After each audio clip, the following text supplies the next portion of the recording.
This game is SpongeBob SquarePants meets Dark Souls, and I am here for it.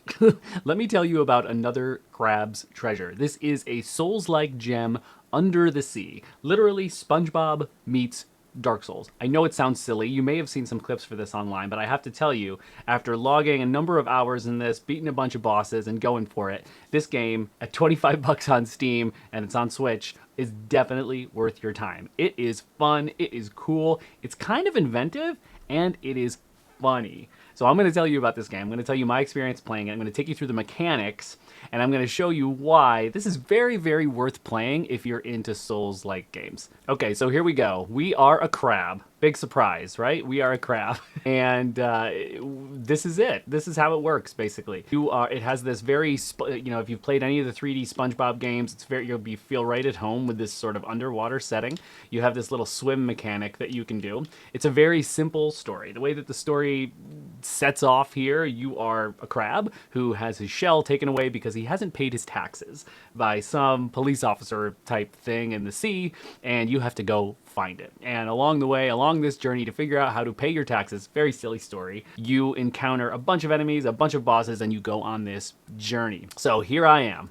I am the crab, and I tell you what, like, the writing is really witty. There's all sorts of, I'm not a big pun guy, but there's a lot of fun puns about, like, shuck you, guy. It's just really, really fun. From a combat perspective, because you probably want to know, how is this Souls-like, right? I'll show you. So you see there's this mechanic, first of all, with your shell. That's how you block. Shells are consumables, basically. So as you go through, you're going to get different types of shells. So, you see there's this boss enemy right here, and you see it's very one-on-one, and there you go. See how my shell, it says my shell is badly damaged, and I'm about to die. Pop my Estus flask, shell broken. You see how it works. Now I picked up another shell, and there you go. So I've got this other shell now, and I have to use that. And each shell has a different sort of property to it. So every time that you pick up a new shell, it has a different stat, so you'll see when you walk up to a shell. So this right here this is a bonfire, basically. I forget what it's called now, but this is a bonfire. And when you walk up to a shell, it shows you the defense rating of it and the weight. So if it is like medium or small, you'll be able to dodge pretty easily. There's no stamina in this game, by the way, no stamina bar. So you can just like spam dodge all you want.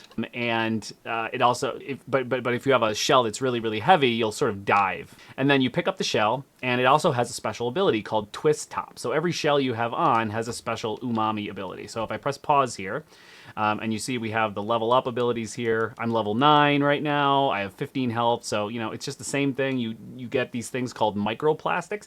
By the way, the game doesn't let me put this in like a 1920 by 1080 format to show you the whole thing. So you're missing the edges of the screen, which are showing my like umami charges, which is my special ability charges. You have 3 that you can power up.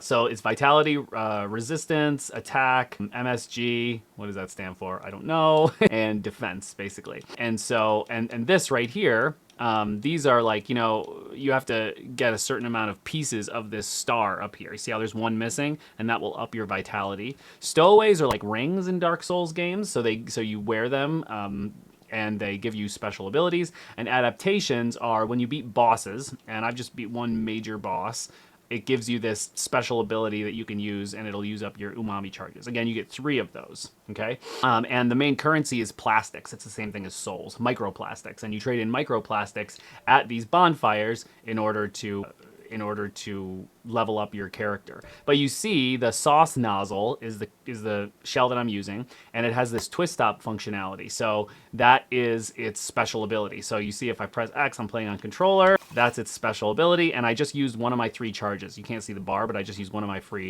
my 3 charges.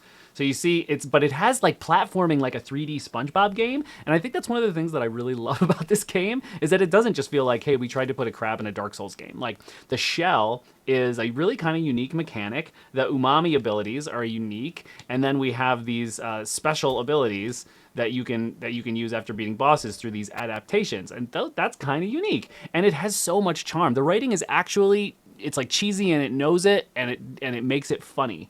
It's really, really, it's hard to describe without actually, going through the whole thing, but you get the idea. So you have this little swim charge here, and fighting 2 enemies at once is difficult, just like a Dark Souls game. There is a parry mechanic that you unlock from the skill tree. right? And so you block, right, through that. So he's dead, and so I got some microplastics there. Oh, there's another guy hiding there. And you can charge up your attack like that, right? So he went down. So now I've just got one more guy to beat. So block is LB, and you know it's the lock-on mechanic. It works really well. And so if you block, you get into your shell and you can walk, right? But your shell is consumable, so you can't see it on screen right now. Now that we have a mix in it, maybe I can shift over and show it to you here. It'll go off camera, but there we go. So you see you've got the 3 umami charges down there. That's the 3 stars. The shell health is in blue right under that. You see how I got hit a couple times while I was blocking, and so it took away the shell health. And I have my vitality, my health underneath that. So that's basically how it works. It's a lot of fun. It's a lot of fun because it just has so much heart and humor to it. And you know, I mean, like, listen, like it's very much like a AA to like borderline single A game, right? But it is just a ton of fun because it feels like a good 3D SpongeBob game in practice with the platforming. And there's actually a pretty good enemy variety. Like, see, that's a seahorse there, and he dropped a top shell, right? So you see how this is the same thing, but it has 60 health on the shell versus the other shell of 35. So yeah, I'm going to swap it out. I'll get a new shell that has all of its defense left, and there you go. There's also a skill tree. So this is the skill tree. So this is a different currency that you get. I don't know what it's called. These like diamondy type things. And you go to this dude. He's like a narrator type person, whatever. And you exchange these for abilities. So so I didn't have anything at the beginning, obviously. And the first one you unlock is this ability to shelliportation, which is traveling between bonfires. This is midair dodge. This is parry. So parry's a little different, which is kind of interesting. Parry actually in this is, I'll see if I can do it here. So you actually hold down block. There we go. I just parried him. You hold down block until he hits, and then you let it go. Like right when you would normally press the parry button, you let go the parry button, the block button in this iteration. And other skills here are like skewer. So this is like a lunging attack, and you can unlock all this other stuff along the way, right? And it's super cool. It's super cool, right? I kind of love this. Dealing damage to an enemy will restore your recently lost shell health. That's like basically like the Lies of P or Bloodborne type type thing there, right? Or in Lords of the Fallen, wither damage. It's just super, super interesting. And see, now I'm going to pick up another shell because I love this one. So this is the soda can. You see it has five more defense, and it has a fizzle ability. I like the fizzle ability a little more, actually. This is a really tough enemy. But look, the fizzle, it just basically pops out these bubbles, and those bubbles kick his butt. So I just used all of my abilities there, and he's going to go nuts. The game is actually pretty challenging. Like, I've probably beat, like, I don't know, like 3 or 4 bosses, and every one, like, it's not like I beat them on the first try or anything like that. This is a challenging game. In fact, it even has, I just died. It even has an assist mode that you can turn on, like if it feels too difficult. Like you go to settings, I don't know, I haven't tried it, I don't know what it does yet. I would assume most people watching this video are probably not going to use it, but you certainly could. If you go into options here, and settings, you can turn on assist mode. You know, that gives you extra shell durability, reduces your damage taken, etc., etc. So that's cool. It you know, makes your parry window different. Yeah, so hard is the default here. I got to tell you, overall, I was not necessarily planning on keeping this game. It was one of these things where I've been hearing about it for a while, and then I bought it, you know, support a small developer, and I was just kind of like, okay, I don't know, like if it's really awful, I'll refund it. Like, let me give it 2 hours on Steam or less if it's awful, and see, maybe I'll make a video on it. I don't know, we'll see. But then I started really getting into it because the exploration is actually really good, and the combat is challenging, and the bosses are challenging. But I think that, like, what I like the most about the game really is, I think, the different mechanics of the game. I think that's the biggest thing. Like, I really like the shell mechanic. I think it's super fun, and I really enjoy not just having the consumable shells and everything, but having parry be a little bit different. I enjoy you know, it doesn't have a stamina bar, so it's kind of unique playing a Souls game without a stamina bar. And it just has a ton of charm to it, you know? A ton of charm. It's hard to describe, really. Keep trying to parry and I'm losing, right? There we go, I got it there.